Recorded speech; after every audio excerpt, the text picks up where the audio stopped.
Mahigit sa 4 na milyong rehistradong botante ang i-deactivate ng COMELEC sa kanilang listahan matapos ang 2023 barangay at sangguniang kabataan eleksyon. Sa datos na ibinahagi ni COMELEC Chairman na George Erwin Garcia, nasa 4,239,483 na botante ang tatanggalin sa opisyal na listahan na kabilang sa 68 milyon na kabuang na rehistradong botante. Ayon kay Garcia, isa sa mga dahilan ng pagbura sa mga botante ay ang kabiguan na bumoto sa dalawang magkasunod na eleksyon. Pinakamarami sa hindi man nakaboto at nakatakdang burahin ay sa Calabarzon na umaabot sa 733,245.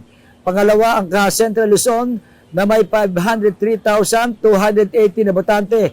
Bukod dito, meron namang 1,829 na mga botante na tatanggalin sa listahan alinsunod sa utos na hukuman.